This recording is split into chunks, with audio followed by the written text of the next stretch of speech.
Episode 4 में हमने देखा था कि राजा को रानी के शरीर में पीरियड्स आए हुए थे। अब आगे एपिसोड 5 में हम देखते हैं कि राजा पीरियड्स के पेन में बेहाल हो चुका था। राजा बोलता है कि मुझे ये सब क्यों झेलना पड़ रहा है। रानी राजा को समझाते हुए बोलती है कि चिंता मत करो, मेरा शरीर बहुत हेल्दी है, जब तक तुम आइस नहीं खाओगे तब तक तुम्हें कुछ नहीं होगा। तभी रानी टेबल पर पड़ी हुई आइस क्यूब्स नोटिस करती है। इसका मतलब ये था कि राजा ने डर के मारे आइस खा लिया था। इसकी वजह से उसे और ज़्यादा पेन होता है और वो खुद को संभाल नहीं पाता। रानी राजा की बहुत केयर करती है। वो राजा को दर्द कम करने के लिए दवाई देती है और मजाक में राजा से बोलती है कि क्यों ना हम लोग एक बेबी कर ले। रानी के शरीर में राजा ये सुनकर भड़क जाता है और चिल्लाकर बोलता है कि ऐसा सोचना भी मत। नेक्स्ट सीन में हमें नोबल कंसोर्ट को दिखाया जाता है, जो रानी से मिलने जा रही थी, क्योंकि रानी की माँ यानी एम्प्रेस ने रानी को बर्थडे की दावत ऑर्गेनाइज करने को बोला था। तो नोबल कंसोर्ट सारे अकाउंट्स बुक रानी को देनी जा रही थी।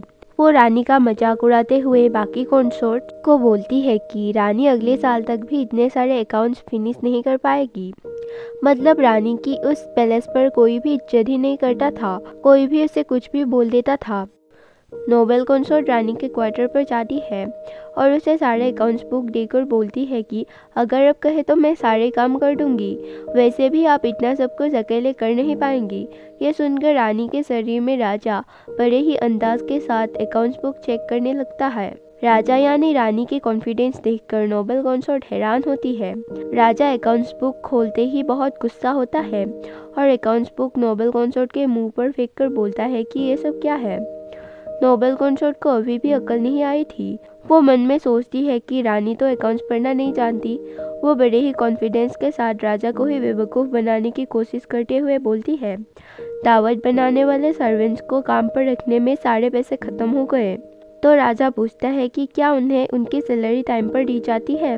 फिर नोबल कंसोर्ट बोलती है कि हाँ क्यों नहीं, क्या आप मुझ पर विश्वास नहीं करती। फिर राजा गुस्से में बोलता है कि अगर उन्हें टाइम पर सैलरी दी जाती है तो उनकी हिम्मत कैसे हुई एक्स्ट्रा पैसा मांगने की। नोबल कंसोर्ट ये सुनकर डर जाती है और बहाना मारती है कि यह सिस्टम सालों से चल रहा है। राजा फिर बैंक्वेट हॉल में खुद पूछताछ करने के लिए जाने लगता है। नेक्स्ट सीन में हम देखते हैं कि असेंबली में रोज़ की ही तरह ऑफिशियल्स के बीच में कुत्ते बिल्लियों वाली लड़ाई चल रही थी और रानी उन्हें शांत करने की कोशिश कर रही थी।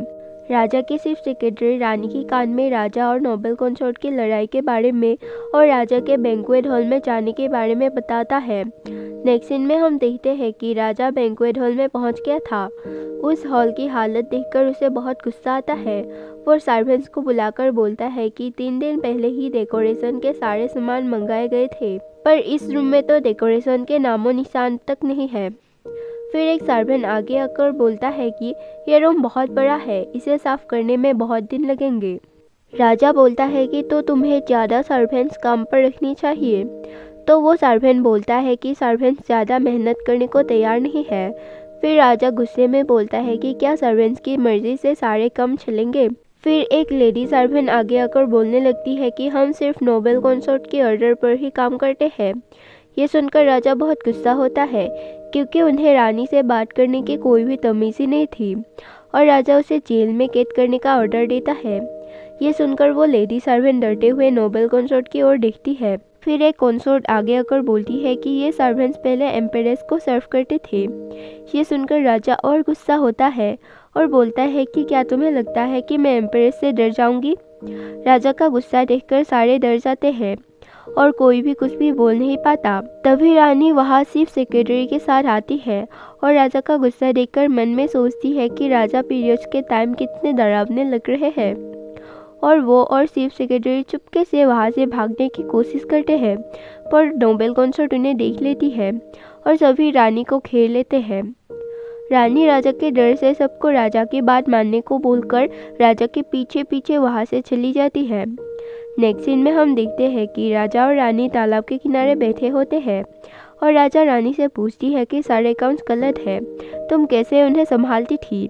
रानी बताती है कि सारे अकाउंट्स नोबल कंसोर्ट ही संभालती थी। रानी राजा को बोलती है कि सभी उसे बुली करते थे क्योंकि राजा उसे पसंद नहीं करता था। वो बोलती है कि अगर राजा ने उसे थोड़ी सी भी इज्जत दी होती तो कोई भी उससे ऐसे बात नहीं कर पाता। राजा को रानी की बॉडी में आकर पता चला कि रानी की लाइफ कितनी मुश्किल थी। नेक्स्ट सीन में हमें टी हाउस का सीन दिखाया जाता है जहां वो मिस्टीरियस मैन और युंग यांग बात कर रहे थे। युंग यांग मिस्टीरियस मैन से पूछता है कि क्या हम प्लान के मुताबिक काम करें। मिस्टीरियस मैन उसे बताता है कि अब सब कुछ बदल चुका है, राजा पहले से बहुत स्ट्रॉन्ग हो गया है, मुझे नहीं लगता कि वो प्लान काम करेगा। नेक्स्ट सीन में हमें राजा की एक कंसोर्ट लेडी ई को दिखाया जाता है जो राजा के बच्चे की मां बनने वाली थी। राजा और रानी भी बातें करते हुए वही आ रहे थे। जब लेडी ई उन्हें देखती है तो झुककर उन्हें ग्रीट करती है, पर राजा उसे ऐसा करने को मना करके उठाने जाता ही है कि तभी राजा के सोने से पहले ही लेडी ई अपने आप ही गिरने की एक्टिंग करती है और ऐसे दिखाती है कि राजा यानी रानी ने उसे धक्का देकर गिरा दिया। ये देखकर राजा बोलने लगता है कि उसने धक्का नहीं दिया। फिजिशियन लुओ को बुलाया जाता है और फिजिशियन लुओ लेडी ई को चेक करता है। राजा बहुत निराश होता है कि उसने अपने आंखों से खुद ये सब होते हुए देखा कि कैसे सभी अपने मतलब के लिए इतना गिर सकते हैं। वो खुद को राज परिवार में जन्म लेने के लिए कोसता है। रानी उसे दिलासा देने लगती है। फिर हम देखते हैं कि एम्पेरस आते ही रानी के शरीर में राजा को एक जोरदार थप्पड़ मारती है और ये एपिसोड यहीं पर ख़त्म हो जाता है। राजा बहुत निराश होता है कि